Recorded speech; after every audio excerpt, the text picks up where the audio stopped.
permasalahan lingkungan ya, mungkin permasalahan lingkungan. Kalau lihat silabusnya memang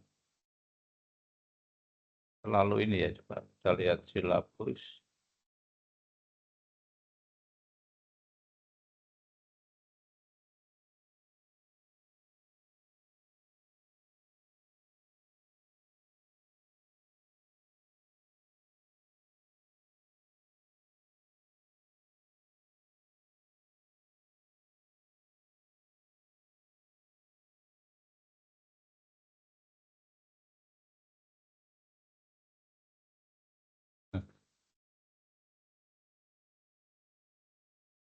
Kalau kita lihat silabusnya memang nggak terlalu ini ya. Jadi ini tentang sejarah, sistem, dan model dalam pengelolaan lingkungan. Dan ada konsep pendekatan permodelan ya lingkungan ya tentunya. Yang ketiga adalah definisi dan klarifikasi model lingkungan. Nah, kemudian untuk aplikasi Excel pertemuan keempat, ini mungkin nanti saya nggak terlalu ini ya, kalau Excel kan mudah ya, nggak terlalu sulit, tinggal perhitungan-perhitungan masukkan rumus apa gitu ya.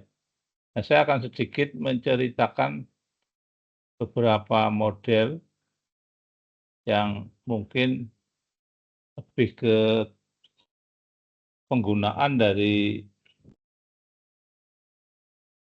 model sekarang yang mungkin isunya cukup ini tentang misalkan AI. Bagaimana model artificial intelligence masuk dalam proses pengambilan keputusan sebuah evaluasi lingkungan misalkan. Ya. Saya akan bicara tentang contoh bagaimana membangun sebuah model. Ya. Tentunya nanti yang diharapkan karena ini adalah magister ilmu lingkungan adalah dari sisi hasil perhitungan model kemudian dikonversi ke sistem atau penilaian dalam lingkungan. Gitu, ya. Jadi dalam kuliah ini sebetulnya bagaimana mengaplikasikan sebuah model untuk mengevaluasi kondisi lingkungan suatu daerah penelitian. Nah, nanti saya akan lebih senang kalau diskusi ya. Tapi saya akan memberikan satu contoh untuk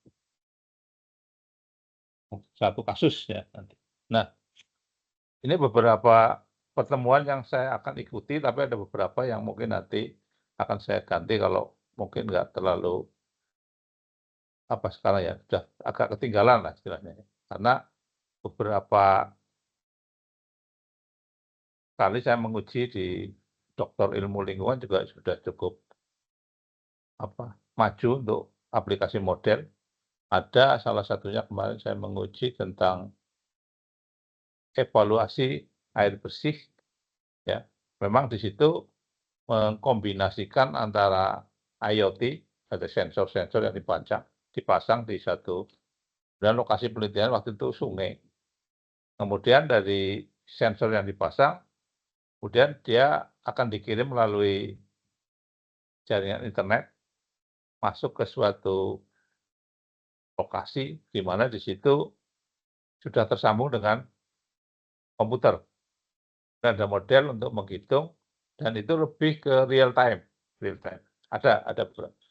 Saya nggak tahu dari mana itu, asal dari Jogja, dan yang bersangkutan kelihatannya karyawan atau salah satu itu di Bapeda atau saya lupa. Ya. Dia membangun sebuah model untuk perhitungan atau evaluasi kesehatan air yang secara real time akan mengirimkan.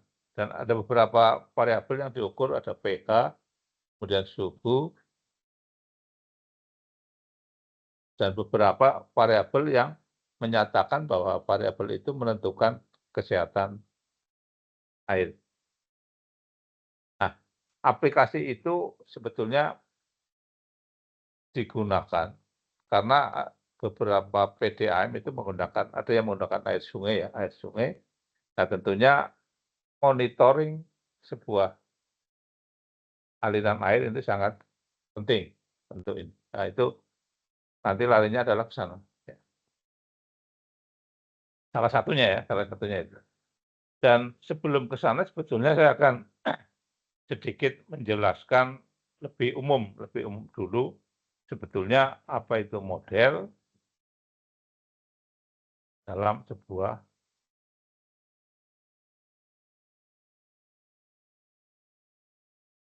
kasus ya, sebuah kasus. Jadi saya akan lebih ke eh,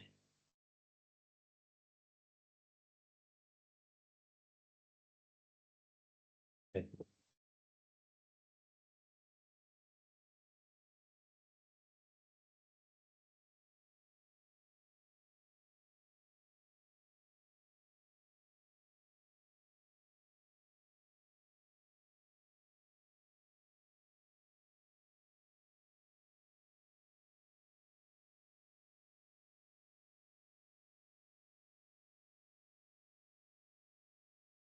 eh,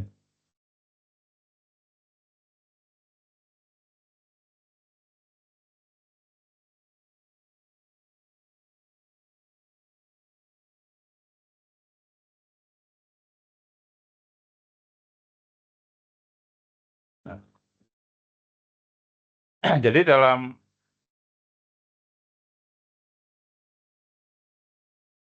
sudah kelihatan belum PowerPoint-nya ya? Terlihat, Pak. Baik.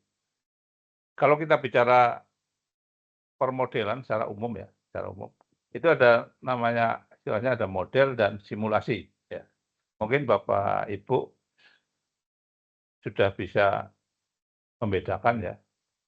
Nanti bedakannya antara simulasi dan animasi tentunya ya. Apa itu simulasi dan animasi. Dan sekarang beberapa model yang dikerjakan untuk penelitian sudah mencapai tahap sebuah simulasi biasanya. Bukan sekedar menghitung, selesai. Ya.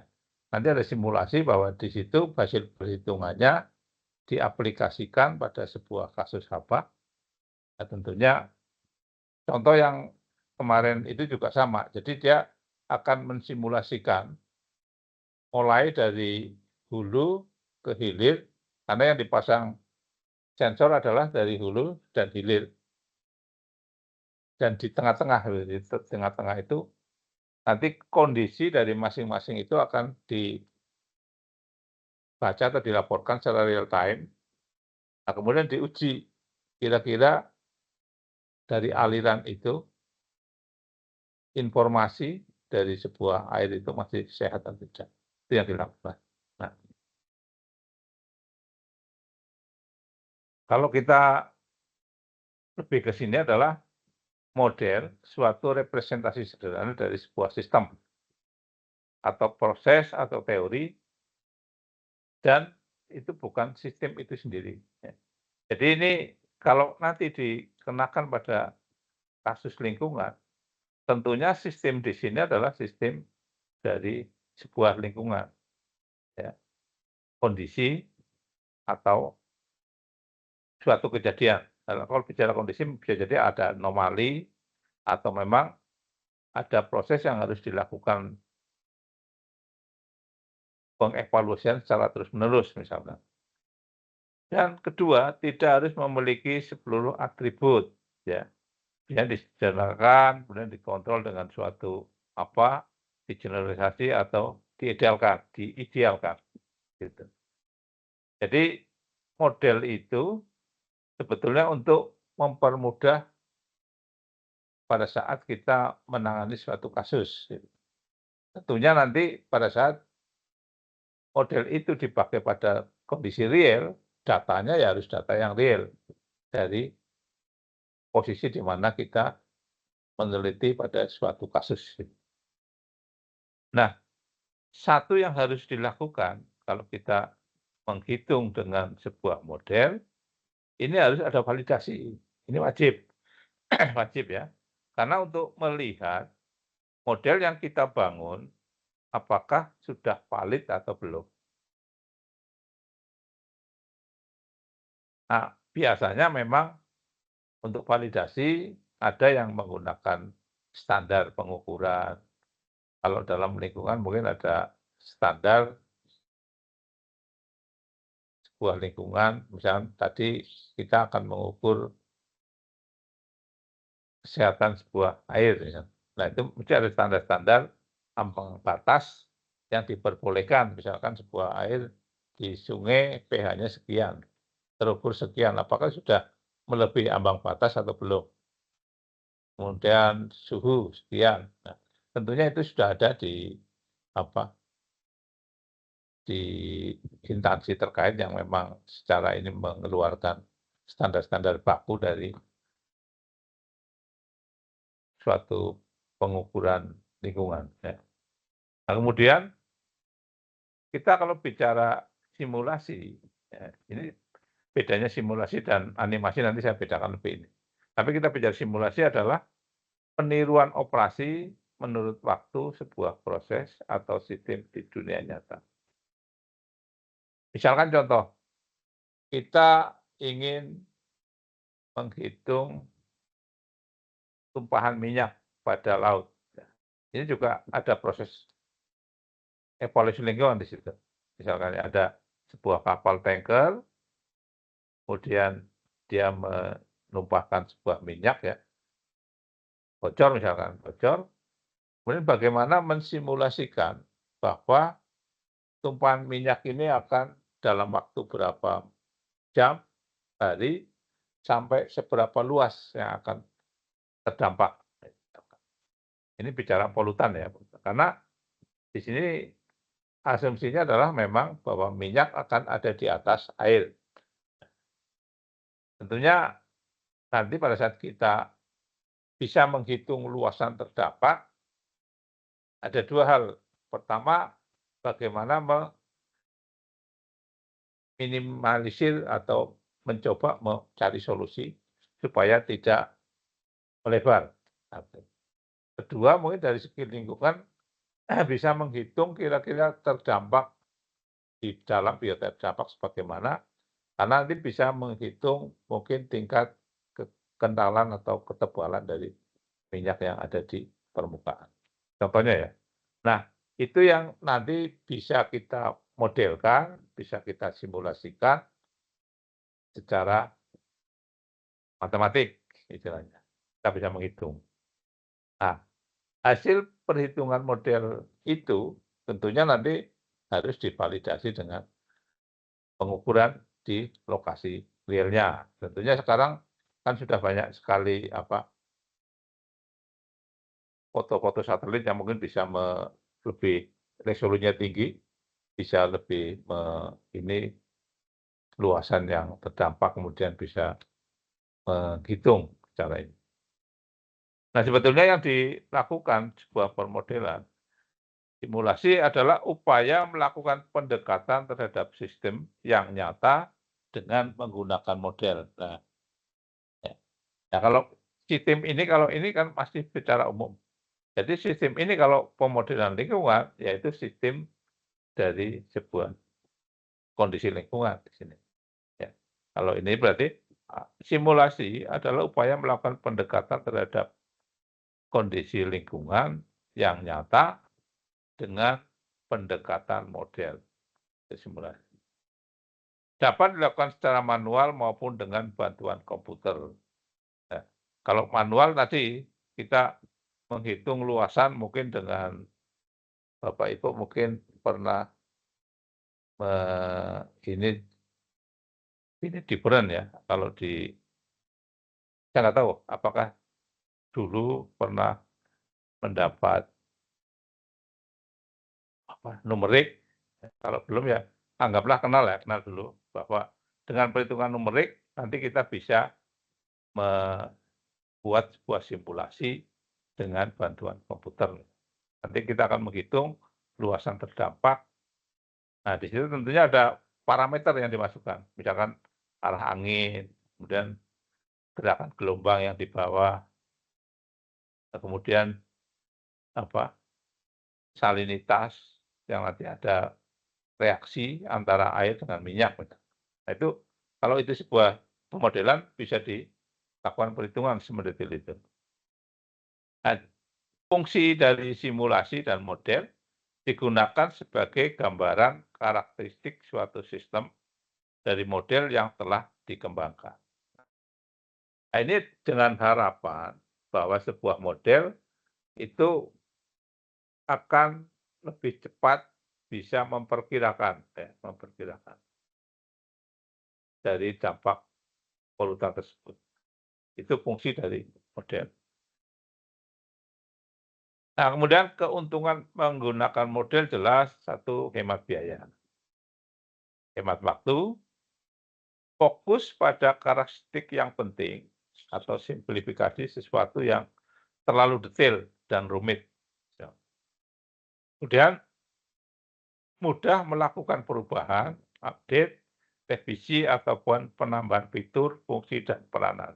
Ya. Karena ini adalah sebuah persamaan matematik, tinggal memasukkan variabel-variabel yang memang berperan dalam kasus tersebut. Contoh tadi misalkan tumpahan minyak, salah satunya adalah kecepatan angin, arah angin, dan kecepatan arah arus ya, karena ada dua medium, udara, kemudian air, dan air itu air laut ya, air laut, dan di situ jelas ada gelombang dan sebagainya. Nah, sebagai objeknya ini kan minyak yang ada di atas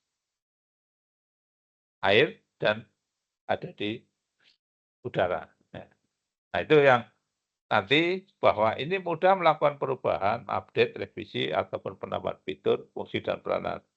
Nah, tentunya nanti parameter-parameter tersebut harus atau akan lebih real kalau dilakukan pengukuran di lokasi.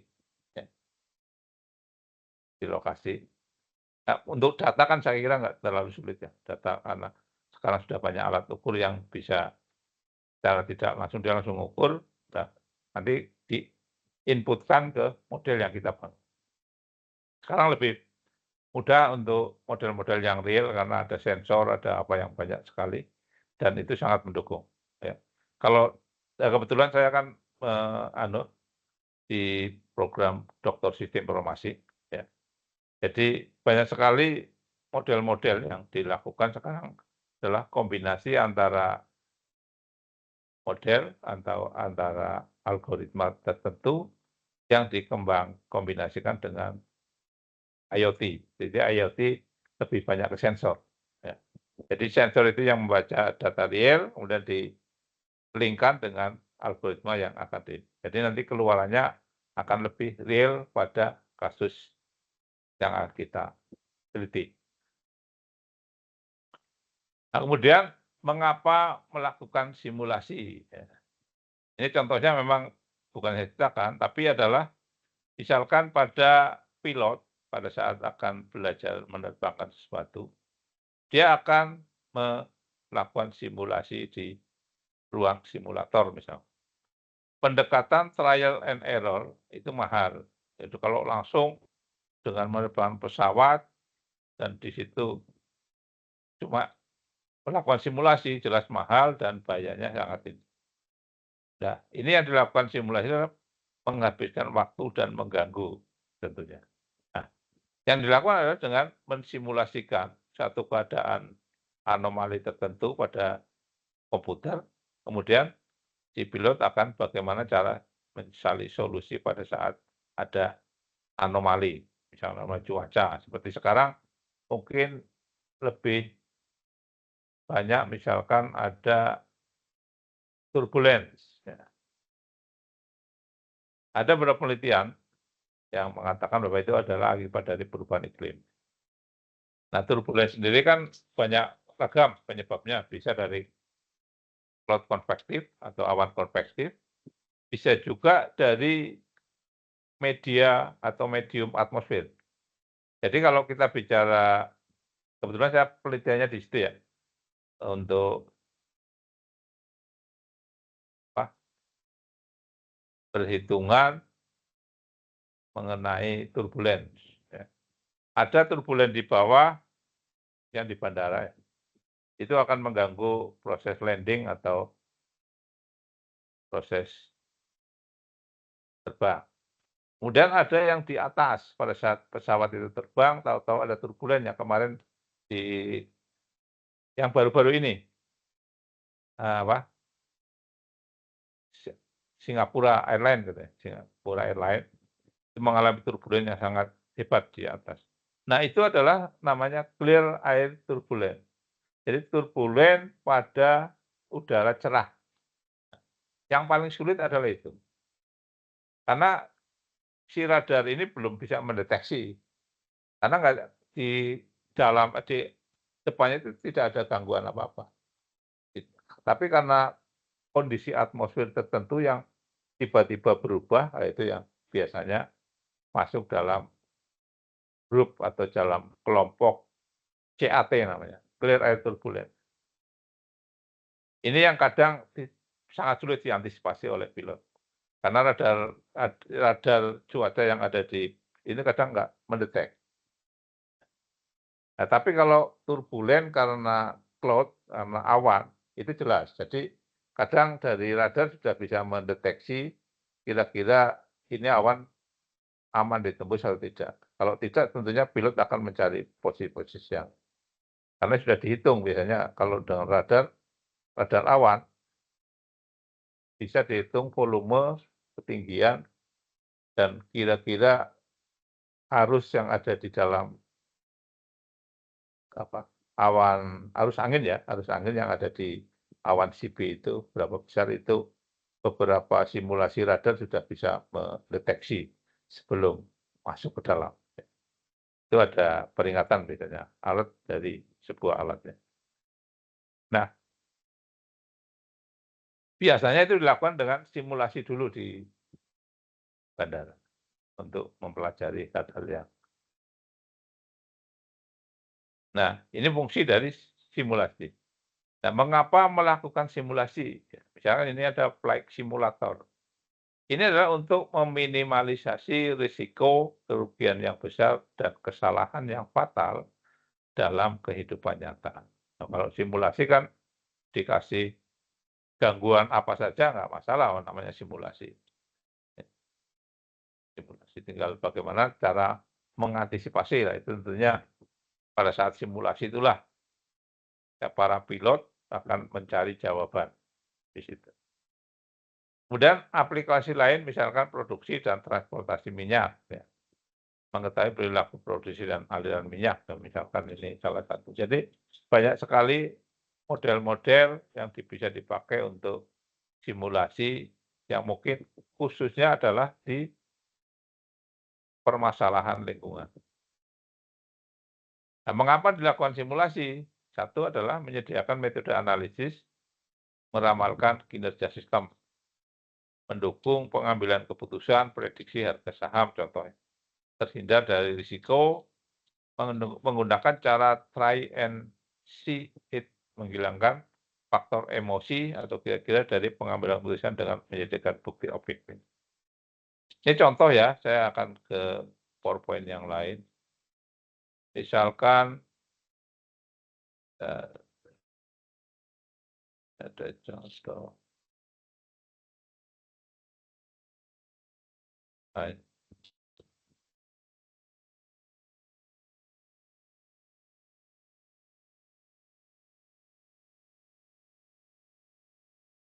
salah satu contoh pengodahan lingkungan hidup yang waktu itu saya membimbing S2 Sistem Informasi, ini tahun lama ini, 2012. Di sana sudah memakai salah satu model dari artificial intelligence, tapi masih ya. Jadi perancangan sistem informasi geografis dengan masih multiple kriteria decision making untuk penentuan lokasi TPA sampah. Itu di kasus, waktu itu rancangan tata kota dan rancangan wilayah Kabupaten Blora. Nah, ini adalah salah satu tema penelitian, mungkin bisa masuk ke ranah lingkungan ya. Karena di sini kita bisa menghitung dengan aturan-aturan yang dikeluarkan oleh Bapeda dan BLH waktu itu ya. Bagaimana memilih lokasi TPA sampah yang tepat. Nah, karena di situ ada beberapa parameter untuk menghitung dan membobotkan setiap parameter di sini menggunakan model FASI Multiple Criteria Decision Making atau model FASI. Nah, pertanyaannya begini, kenapa kita memerlukan model FASI? Kalau kita lihat karakteristik data di sini, karena ada beberapa data yang harus diambil keputusan dan data itu merupakan sebuah rank, ya, rank atau dari nilai rendah ke nilai tertinggi yang harus ada pemilihan di situ.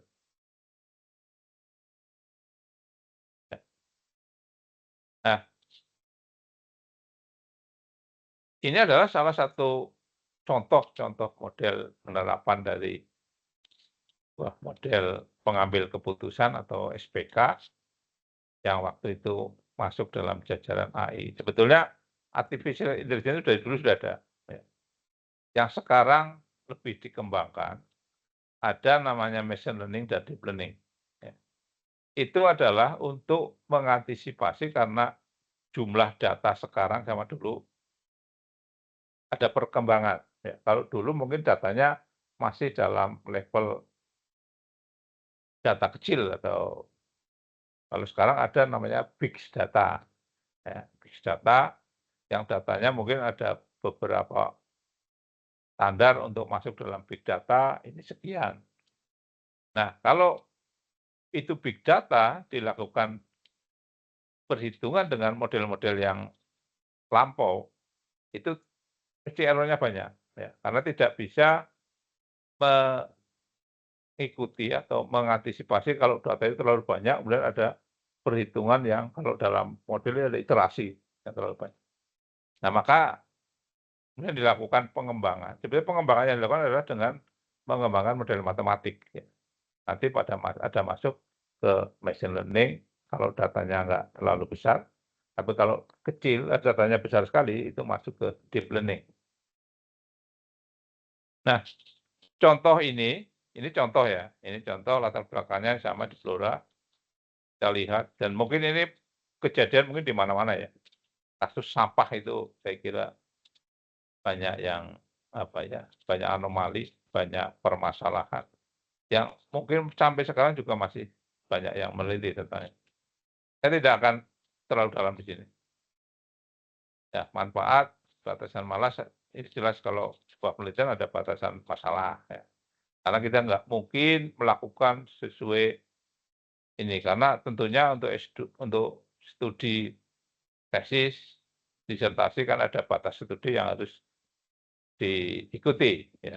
Nanti kalau Anda sudah lulus S2 atau doktor, silakan kalau penelitian itu merupakan penelitian yang memang hasil yang diharapkan adalah nanti ke hilirisasi, dan tentunya setelah Bapak Ibu mengibarkan bendera sendiri ya, setelah lulus S2 atau lulus doktor, kemudian nanti mengembangkan untuk rekod penelitian, ya. Karena sekarang misalkan Bapak Ibu yang dari dosen, itu sekarang sangat ketat sekali kalau mau naik pangkat misalkan. Itu betul-betul harus inline dengan kepakaran dan paper atau jurnal yang ditulis. Kalau tidak terus terang masih dicoret gitu aja, ya. Jadi hati-hati ya nanti, dan penelitian di S2 dan S3 juga akan berpengaruh nanti. Ini konsisten nggak penelitiannya, begitu. Ya. Nah, kemudian untuk manfaat saya nggak terlalu ini. Nah, ini adalah yang nggak baca ini. Nah, ini ada pakai waterfall life cycle model ini, analisis sistem, desain, implementasi, pengujian sistem, dan operasi dan pilihan sistem. Ini tapi nggak masuk dalam tahap penelitian. Ini kalau nanti diaplikasikan pada suatu kasus atau ini menjadi model yang akan gunakan menjadi suatu kebijakan pada saat suatu daerah, bisa tingkat kabupaten, provinsi, atau mungkin tingkat kementerian untuk melakukan perhitungan atau menentukan tempat pembuangan sampah. Nah, ini adalah salah satu kriteria, ya. Kalau dalam hal ini karena ini merupakan proses lingkungan, tentunya untuk menyusun kriteria tetap harus ada aturan yang harus mendasari. Kita tidak boleh kalau itu kasus lingkungan menentukan kriteria-kriteria ini tanpa ada rujukan, ya.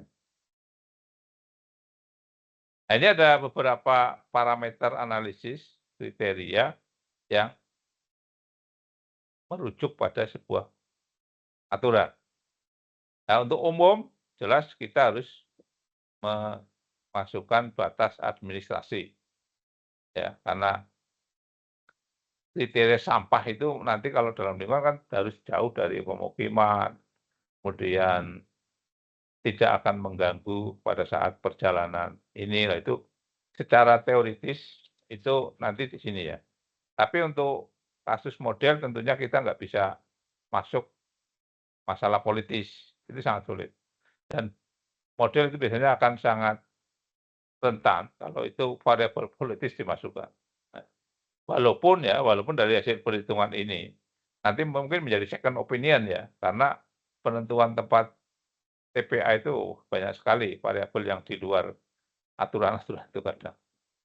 Nah, kemudian pemilik hak atas tanah, dan kapasitas lahan, jumlah pemilik tanah, partisipasi masyarakat, ini kriteria umum.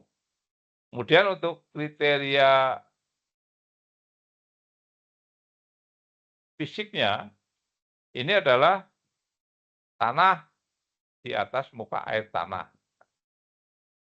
Tentunya nanti datanya ya akan kita lihat, kalau di atas muka air tanah tentunya akan dihindari, karena air tanah itu biasanya dipakai untuk kehidupan.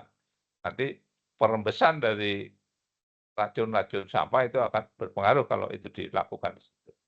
Kemudian air tanah, data air tanah tentunya dari instansi terkait mesti ada. Dan sistem aliran air tanah, kaitan dengan pemanfaatan air tanah, dan bahaya banjir, tanah penutup, intensitas hujan,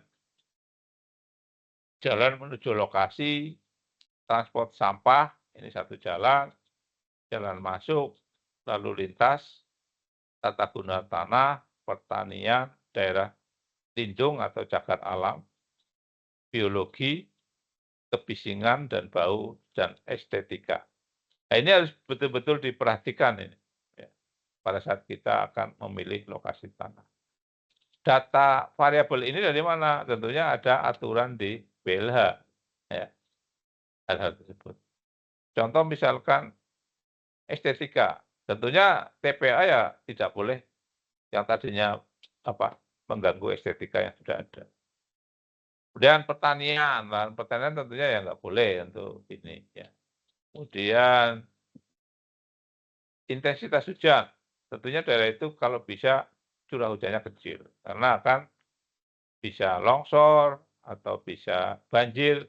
Tentunya kalau kita bahaya banjir, ini akan mengakibatkan efek ke lingkungan yang lain kalau itu. Nah, hal-hal ini nanti harus dievaluasi, diberikan nilai yang bisa positif, bisa negatif.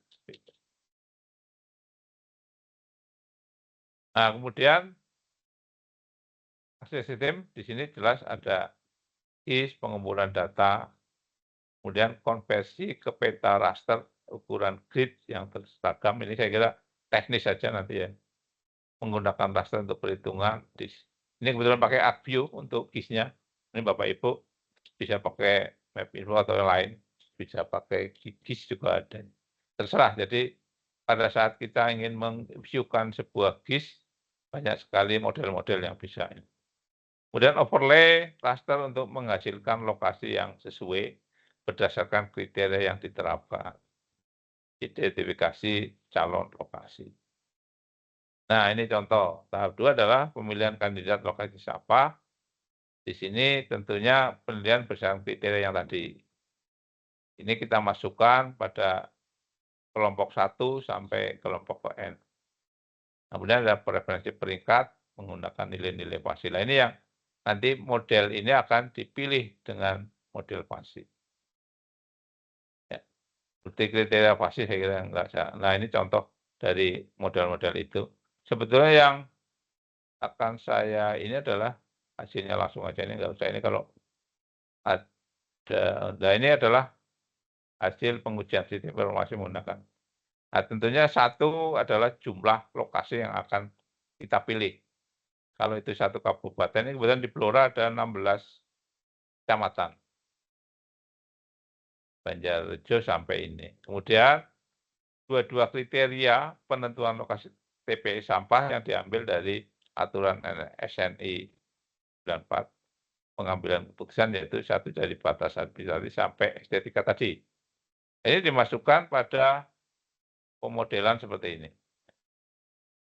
Nah, Bapak Ibu kalau memang nanti ini bisa diskusi lebih ini untuk model-model pasti, ya bisa di ini. Karena di sini saya kira mengenalkan dulu saja. Kita nggak akan sampai ke matematisnya. Nah, ini ada beberapa ini. Nah, yang nanti sebetulnya kita ini adalah ini. Nah, ini contoh hasil pengujian sistem geografis peta awal proyek penciptaan satelit. Ini pada pemetaan. Nah, tentunya ada beberapa ini ya. Nah, ini untuk ini. Ini contoh konversi dengan AutoCAD. Nah, ini yang sebetulnya akan dilihat. Pertama, ini adalah layer adalah kapasitas lahan. Ini dihitung di sini. Kemudian layer kedua adalah cagar alam. Ini yang masuk cagar alam mana? Jadi kalau ini ada peta, ternyata di sini masuk cagar alam, tentunya dihindari. Kita harus memilih yang di luar cagar alam. Kemudian layer ketiga adalah pertanian. Kita jelas harus menghindari daerah pertanian. Jadi dalam pemetaan ini akan dipilih yang di luar daerah pertanian atau ladang tandus atau apa. Kemudian intensitas hujan, kita harus memilih lokasi yang di Kabupaten Blora intensitas paling rendah tentunya. Kemudian tata guna lahan, tentunya kita memilih lahan yang tidak terlalu secara ekonomi tinggi ya. Kemudian transportasi sampah, tentunya di sini kita harus men-tracking kira-kira jalan yang bisa menuju sampah terlalu jauh enggak atau banyak mengganggu pemakai jalan. Nah, itu yang harus betul-betul nanti dimasukkan data-data itu. Kemudian jalan menuju lokasi, ya ini juga harus dilihat tadi. Kemudian sistem aliran air tanah. Nah, jangan sampai sebuah lokasi yang dipilih ternyata di situ merupakan aliran air tanah yang sangat penting. Itu juga. Nah, pemodelan dari 1, 2, 3, 4, 5, 6, 7, 8 layer ini, kita harus mengambil sesuatu yang memang tidak membebani ya, membebani dicari. Nanti yang paling dominan yang akan kita pilih. Nah, ini fungsi dari gizi tadi. Nah, contoh ini hasil konversinya.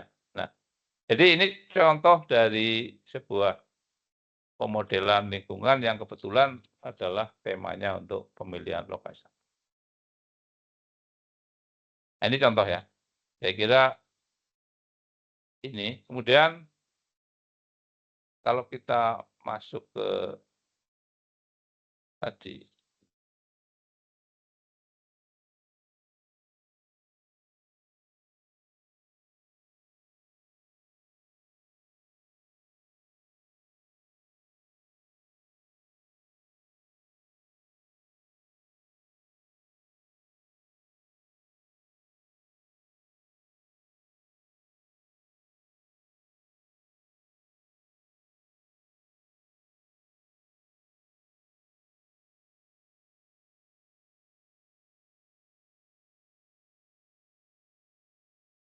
ini, kita kembali ke ini, mengapa melakukan simulasi? Tadi adalah, ya tadi, contohnya meramalkan kinerja sistem, mendukung pengambilan keputusan, prediksi, contohnya SAGAM atau prediksi penentuan lokasi sampah. Kedua, terhindar dari risiko, komplain dan sebagainya. Menggunakan cara trial atau coba-coba atau melihat itu. Menghilangkan faktor emosi atau kira-kira ya. Kalau ini sebuah dokumen akademik akan memperkuat secara ilmiah bahwa proses pemilihannya sudah memenuhi standar misalkan. Standar baku yang ditentukan oleh lembaga yang berwenang untuk menentukan aturan. Ya. Pengambilan keputusan dengan menyediakan bukti objektif. Nah, karakteristik simulasi ini ada sebagai alat perencanaan dan pengambilan keputusan yang tangguh. Tangguh di sini sebetulnya karena secara akademik bisa dipertanggungjawabkan. Mencakup saling ketergantungan sistem, memperhitungkan variabilitas sistem, sanggup membuat model untuk sistem apapun, memperlihatkan perilaku sistem setiap saat, lebih murah, cepat, menarik perhatian, dan hasil mudah dimengerti. Ya, jadi saya kira itu ya untuk introduction ini. Sebetulnya untuk kuliah ini nanti saya lebih baik ke Anda cari referensi, kemudian dicoba dipelajari, kemudian disitasi. Ya. Silakan nanti dari mau kelompok atau mau apa, mau ngambil ide tentunya tentang permodelan lingkungan. Anda cari misalnya ide apa, misalnya tadi ya, penentuan apa, penelitian yang tentang itu, tentang apa, base model, coba Anda pelajari, kemudian cara mensitasi, ini tentunya akan apa, akan mempermudah nanti pada saat Bapak Ibu melakukan penelitian, terus penulisan sebuah draft tesis. Baik, saya kira ini dulu, ada pertanyaan?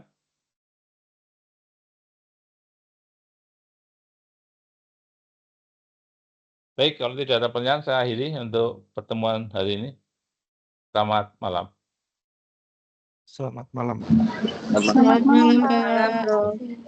Terima kasih. Terima kasih. Ya, sama ada mohon